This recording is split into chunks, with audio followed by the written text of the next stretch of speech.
I was about to get married. It was going to be the biggest day of my life, and I could not wait to marry my sweetheart, my loving, beautiful wife. Well, she must have got some cold feet, because I stood up there for 2 hours waiting for her, and she never came out of that bridal room. So here's what I found out after that horrible, horrible day. If I look back and remember the moment I felt devastated the most in my life, it might be when my ex-fiancée, the one whom I used to consider the love of my life, disappeared without a trace. Those moments when I felt like dying and nothing made sense always choked me, making it difficult for me to reminisce about the past. It was all just because of that one woman. I met her back in high school. She was a smart and ambitious girl.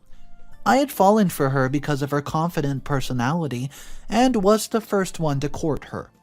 It took me quite a few months just to finally get noticed by her, but then she also started to like me, or at least that's what she told me. I was head over heels for her, so whatever she would say, I'd follow it without even questioning her. Sometimes I did feel bad when she would not pay attention to me or care for me, but I was too gone for her to think clearly about it back then. Our relationship was based on my feelings mostly, something that I never noticed before. Emily and I had been one of those popular couples in high school. I thought of her as my eternal companion, but then things slowly started changing. It started with me being the only one to remember our anniversary, just to me being the only one planning dates and stuff like that. Emily had always said that she wasn't the type to care about these kind of things, but me being a hopeless romantic could not help but go out of the way to do it for her. So anyways, our relationship did not break and we were still a couple. It wasn't as passionate or exciting anymore, but I had no problem with that whatsoever. We graduated high school and I found a good job soon. Emily moved in with me and I was the one who would take care of the bills. I had no problem with that. She didn't work or needed to work as I was pretty loaded because of my family too. She and I both were content, but because of different reasons. Nevertheless, I never thought much about it. Years passed, and we were still the same, or at least that's what I thought. We weren't teenagers anymore, and we're already 25. Emily and I both had significantly changed. She wasn't as talkative or cheerful anymore that she used to be, and I considered it a maturity factor. I considered her the love of my life, so one day, I prepared a good surprise with the help of my friends and proposed to her on a very romantic date on a beach. And of course, she accepted. Things were going smoothly and we got engaged. I couldn't be happier about it, and my parents were really supportive of our relationship and urged me to get married to her ASAP. Throughout the years, Emily had only told me about her mom, who she doesn't even keep in contact with, and honestly, I never questioned it considering it a personal matter. So there wasn't really anyone from her side of the family who attended our engagement, or even congratulated us. But I turned a blind eye to all that and was busy floating on clouds to even notice all the red flags around me. But my world was turned upside down just a few months later. See, we had been engaged for quite a good number of months, and I decided it was finally the time to make each other official and legal partners. So I sat Emily down and told her about the idea. She seemed distracted for a moment, but then she was nodding. She said that I jumped in happiness, and that's how our wedding preparation started. With each day passing, I did notice Emily behaving strangely, but again, I was too ecstatic to think about anything else or even use logic. So finally, the day of the wedding arrives, right? Emily had been acting a little too nervous since the morning, but I took it positively, considering the fact that I myself was jittery. I had invited all of my friends and family to the wedding, yet there was no one from Emily's side. My pals did question me about it, but I just shrugged it off. I only remembered waiting for my bride on the aisle. my eyes wandering around ready to welcome her, but it never happened. It never happened. I waited for about an hour, but when I entered that bridal room, it was empty, not a trace of Emily in sight. Panic rushed on me and we started searching for her, but even after a week, there was no trace of her. The cops had made it clear either she ran away or was abducted. Both options seemed equally awful if you ask me. I was heartbroken and terrified. I couldn't believe what happened to me.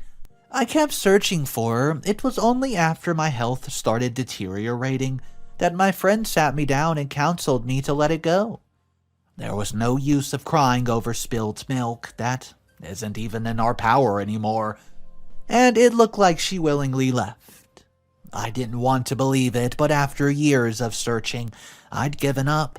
I just had to accept the bitter reality that she was no more. She wasn't going to be there for me in this lifetime. Because of all the stress, I lost my job. My mental health was greatly affected, and I'd even gone to a psychiatrist too, and had gone to therapy to recover from the emotional abuse I went through. It continued like that for years. I stopped meeting people, I stopped going out, and started destroying myself with drugs. But before I could harm myself, potentially, my life changed for good. I had almost lost everything in my life, but then I met Laura, who's now my wife and the woman who changed my life for the good. Laura had moved in next to me, and she was the one who tried to talk to me slowly. I started feeling comfortable in her company. She was the one who persuaded me to try different interviews and started going out again. It took time, but then I started building myself up again. She was a support pillar for me when I needed her the most. I get another brilliant job and started to work on myself, and without even realizing, I started falling for her. She was, though, younger than me, but incredibly wise and reliable. And although after Emily I only had casual hookups, the idea of having a serious relationship greatly repulsed me. But because of her, I changed my perspective about that too, and gradually felt confident enough just to start dating. Laura had not wasted a single breath in saying yes. The very moment I asked her, she agreed and we started to date. I tried to keep things slow with her, but it was impossible for me to not cherish her, so just in time spans of 2 years we got married. We had a simple yet stunning wedding, and I finally felt complete with her. I was the happiest man to be with the woman who stayed with me through thick and thin, and supported me unconditionally. My life was going really well. Finally! I'd started my own business and it was flourishing. My professional and private lives were going smoothly, but it was only a matter of time before the bad luck returned. It all happened one weekend when Laura and I were watching television after having a healthy, hearty breakfast. Laura had been married to me for 6 years now. We didn't have any kids as we wanted to enjoy our lives first before adding another responsibility to it. And I was still working on my physical recovery as the drugs affected me really badly in the past. Laura, she was just 33 now, and we decided to have kids once she turns 35. It might be considered late to have kids, but we had our own reasons for that. Laura was also a working lady and was busy working most of the time, though she was thinking of quitting soon just as I suggested. Anyways, we were in the middle of a conversation when the bell went off. I stood up from the couch and went to open the door, but the sight in front of me punched all the air out of my lungs, and I fell to the ground, literally slipping off beneath my feet the moment my eyes laid on the woman in front of me. Emily. I watched her with horror painted amongst my face, trying to make myself believe I was not hallucinating. And the woman who seemed a grown-up version of the girl I used to love was literally standing there right in front of me. Before I could react, Emily was throwing herself into my arms and muttering things that I couldn't even pay attention to. I soon recovered from the shock and peeled myself away from her. But before I could ask her anything, My eyes fell on the kid that's been standing quietly with his head lowered and trying to make himself small. 1,000 questions run through my mind, but I didn't get the chance to voice out any of those as Laura appeared from the inside. She raised a brow at me, asking me about the newcomers, but I could only stare at my ex, just walking past and introducing herself. Laura's eyes widened, hearing her name, but seeing the kid made her a little calm, who we both assumed was hers. Laura invited her in, and that's how we three sat down to have a conversation. I could see Laura being uncomfortable in her presence, but didn't dare to interrupt me as I bombarded Emily with questions related to her disappearance. I recalled how pathetic and hurt I was when she left me, so now seeing her again made me remember all the bad things that I went through. The heartbreak, the betrayal, everything. Laura just stayed quiet, observing us with keen eyes. We both were taken aback when Emily started crying all of a sudden and shaking terribly. I didn't go near her, but Laura, being the good-hearted person she was, tried to console her. We were in the middle of her getting pacified when she muttered the horrifying words that she ran away, but rather someone abducted her. That's right. I was shocked to hear that statement. She started ranting about that day when we almost got married 10 years ago. She narrated how she was alone in the bridal room when a man barged in and dragged her to a car. According to her, she yelled a lot for help, but nobody was there to hear her.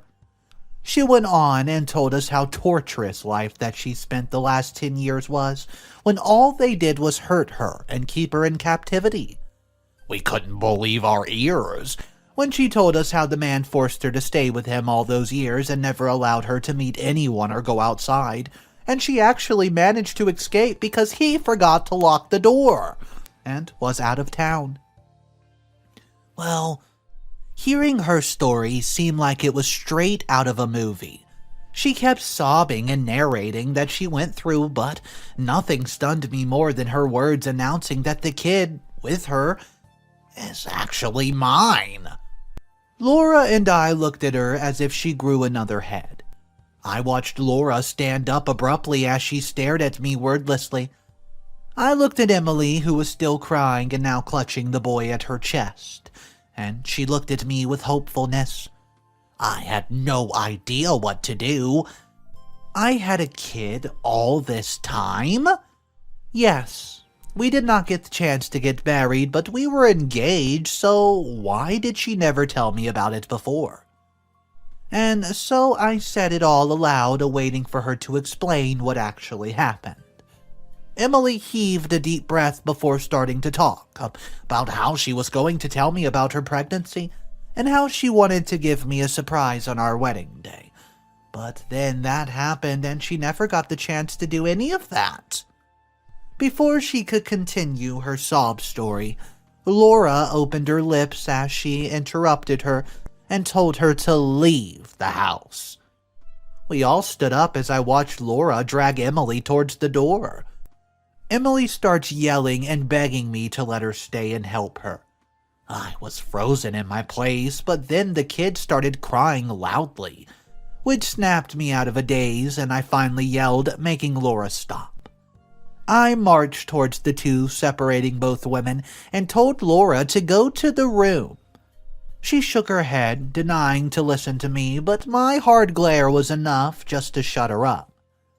When Laura left, I calmly sat Emily down and asked her to tell me more about the kid. She told me his name, and she told me his age. I tried not to sound rude, but I had to say it all, so I did. I questioned her. What if it was the man's kid, but Emily was adamant it was mine? But that wasn't enough to satisfy me, oh no. Before I could open my lips to speak about it, she pulled a DNA report from her bag. It did say it was mine, and I had to believe her at that point. We still had not figured out what we were going to do about the whole situation, but I just had to let Emily stay with us. Laura, although a very patient person, could not tolerate Emily, and soon I would be between them trying to stop them from arguing. Laura had once packed up her things, furious and frustrated and threatening to leave me if I don't ask Emily to leave soon. But Jack was the reason why I was hesitant to let her go. If he was my son, I can't really leave him like that and not take responsibility for him. So I tried my best to persuade Laura, and though it resulted in numerous fights and arguments, she was patient enough to not leave me, and let me off the hook for some days until I figured it all out. And with each day passing, I noticed how her approach towards me was changing. From being all hesitant, she was slowly becoming bold and making moves on me, but I was too loyal to Laura, so I confronted her and made it clear to her that although I might take responsibility for Jack, I wanted nothing to do with her anymore as I was happily married. A few days later, she did something I never expected, and that was framing me for trying to force myself on her. It all happened when Laura wasn't home, of course, so there wasn't any evidence to prove my innocence. And even Laura was doubting me. I could see her expression as the whole family gathered and the issue was discussed and Emily's story was shared. Everyone blamed me and pointed no heed to my story. The way Emily acted towards me had made one thing clear to me, that she definitely wasn't here because she loved me, rather than because of just she needs me. Anyways, everyone sided with her, and I was criticized by our relatives, as everyone believed her sob story and believed her, and warned me to either leave Laura and be with Emily, which I refused immediately, or pay Emily some money each month for the kid. I have no idea why they were even acting as a jury and giving us verdicts. All because Laura involved the elders of the family. I just stayed quiet on the whole matter and only asked for some time, which I needed to devise a good plan to come clean and find out the truth. Update number 1. After Emily accused me in front of my wife and made up lies that could potentially harm my relationship, one thing I was sure of was she has no feelings for her, but was doing this for herself. This single thought was enough for me to question each and every word of her story about being abducted and kept captive. So I decided to start investigating things to find out the truth. The first and foremost thing I did was go to the place where our wedding was organized 10 years ago and ask them for the CCTV footage.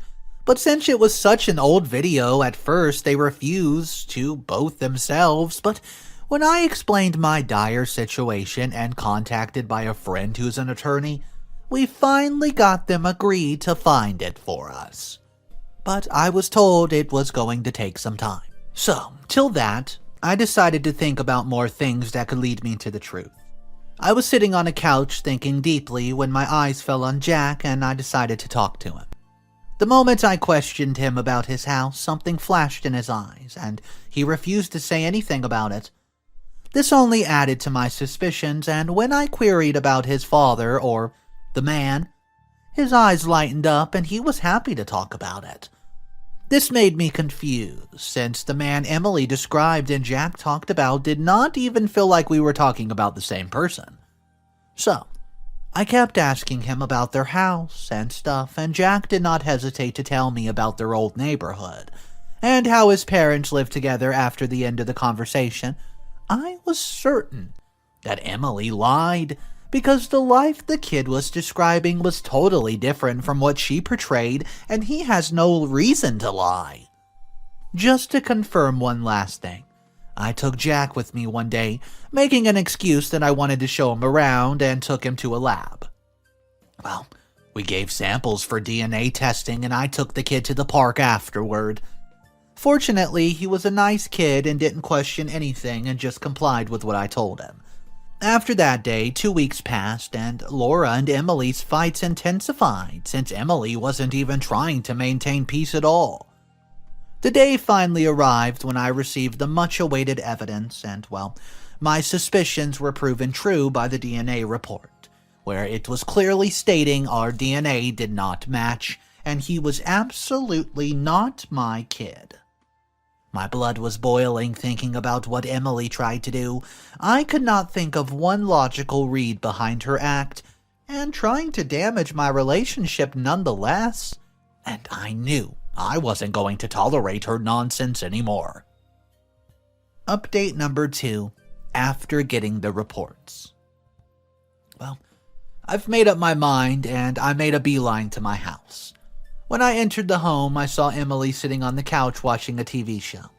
I marched towards her, holding her by her arm, and dragged her towards the backyard.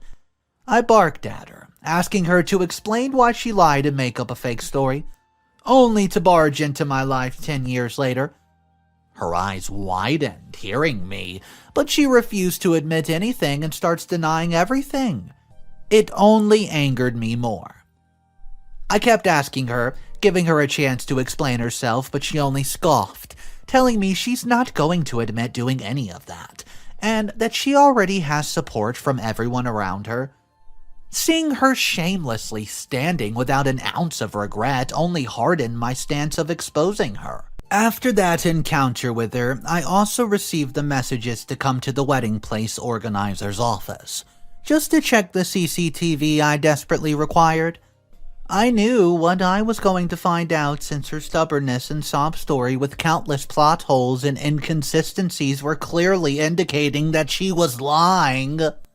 So, when I sat down there and watched the video recording from years back, my heart was aching, seeing Emily with a man in that bridal room being all cozy. It seemed like he was trying to persuade her to leave with him, and she nodded, and they both exited the place. I sat there thinking about the whole situation, so the man was definitely her lover. She was cheating on me since the kid isn't even mine. She left willingly with him. I took a deep breath, calmed my mind, and took out a copy of the recording. I went straight home into my bedroom. Laura wasn't home, so I waited for her. After a few hours, when she came, she was stupefied to see me sitting on the corner chair with my head hanging low. Laura tried to soothe me by asking me what happened, and I showed her everything. She spat profanities, realizing that the woman was playing with us. We sat there discussing our next step, in which we were going to expose it to everybody. So Laura and I called everyone up, telling them to come to our house this coming Sunday. Days were passing painfully slow for us, but that was enough for us just to seek out everything and gather all the evidence. Once the day finally arrived, everybody was there, our friends, family, our relatives. Without saying another word, we just played the CCTV footage on our LED screen. Emily, she was there too. I saw her face getting pale, watching herself get exposed in front of everybody with nothing that she could do. A series of gasps and curses were heard amongst the room, as everybody turned to look at her with disgust. Just when we thought she would finally admit her mistake and apologize, the unexpected happened. We were all looking at Emily, watching her face morphing into fury, rather than regret, and it seemed like she had no remorse over what she's done. But what she did next absolutely stunned everybody.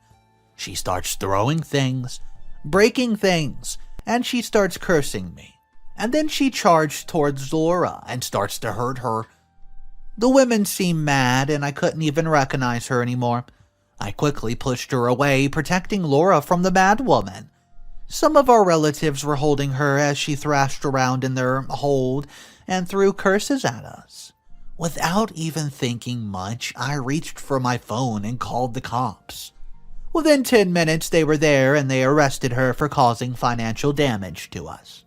Everyone sympathized with us and apologized for me siding with her.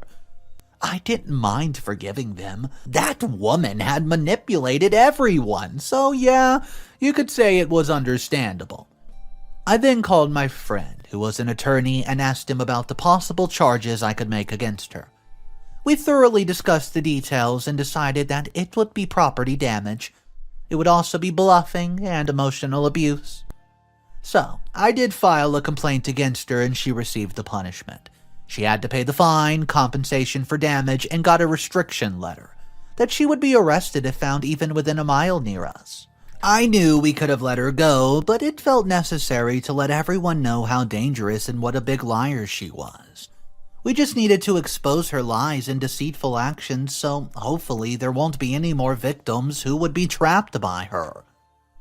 We also got to know the real backstory behind her actions, and that was she was never loyal to me and when we were in a relationship, and was always seeing a man right behind my back because she had started losing interest in me as we started growing up. She didn't take our feelings seriously and considered it childhood stupidity. Not only that, but she had gotten pregnant with the man and decided to run away with him. But because she wasn't really satisfied with him anymore and had financial issues with him, she decides to come crawling back to me, and seeing me all happy and settled into my life caused her to take all these actions. So, although yes, we got rid of Emily, there was another issue that rose up, and that was Jack. The 9-year-old kid who, she had with the man that, wasn't me. With the help of the kid, we managed to find out the man, but seeing his drug addiction and poor life status, we found it hard to hand over the kid to him. And though Laura was an emotional and sympathetic person, she would never take the kid off that woman. Besides, we were going to start our own family soon, so we didn't find ourselves suitable to take care of him. So we did the most suitable thing, and that was asking for his opinion. So, when we asked little Jack if he wanted to live with his parents, he denied it strongly. The kid seemed mature for his age, and he himself showed his willingness to live at some child care home instead. The kid was also not in favor of living with us, which was understandable too, so after making sure there was no issues, we looked for good child support facilities and found one nearby our home. Jack was more than satisfied seeing the facilities and the other children there.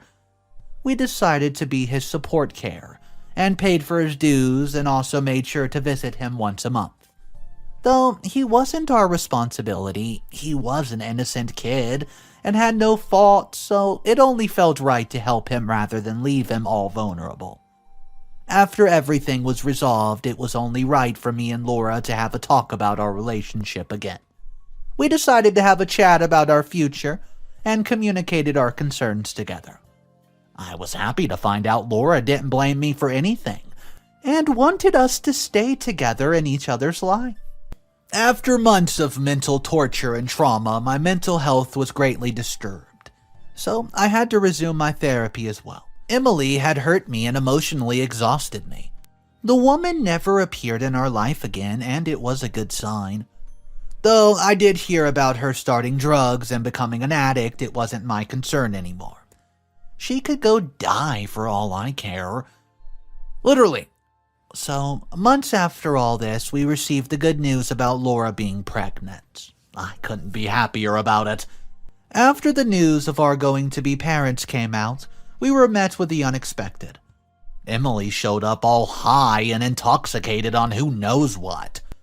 She tried harming Laura and me, so I called the police again, and this time she was charged with way more serious crimes since Laura was a pregnant woman, and she tried hurting our unborn child. Emily was put in jail for a period of a few months, and again given a warning that after that she would get an even serious punishment and might get stuck in prison if she tried anything like that again. And that was the last time we heard from her. Laura and I welcomed our baby into the world, and we moved away to a better neighborhood, but still made sure to go visit Jack. We decided to stay truthful and loyal to each other and communicate our concerns, as we wanted to give our kids a good life. Laura quit her job and decides to focus on the baby instead, while I was earning a good amount to live a luxurious life, so eventually things worked out for us. And we were finally safe from the menace of an ex I had who was far away from our lives, and we could finally live a comfortable lifestyle and focus on our small family. So, Emily showing back up after 9 years, I would completely just lose it. And not only that, she decides to bring a little boy, Jack.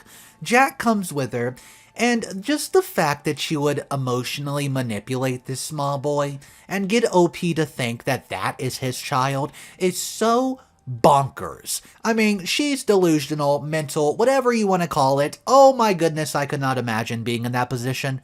Guys, let me know. I'm just glad, first of all, that OP's wife was so understanding of the situation and knew that Emily was cuckoo. So guys, go ahead and drop your comments down below. How would you handle the appearance of this little boy, Jack? I don't know how comfortable I feel with the fact that he was basically put into foster care. I know they didn't call it foster care in the story, but they didn't really say where he was. I mean, Jack did seem a little happy, as there were other children to play with at the foster care place, or whatever the name of it was. But let me know your thoughts about this story, guys. Would you have done something differently? Go ahead and drop your opinions down below. Let's talk about it. If you're new to the channel, my name's Mr. Redditel. I release stories with complete updates, animated and narrated every single day. If that's something you're into, subscribe to the channel, and I'll see you guys tomorrow. A peace.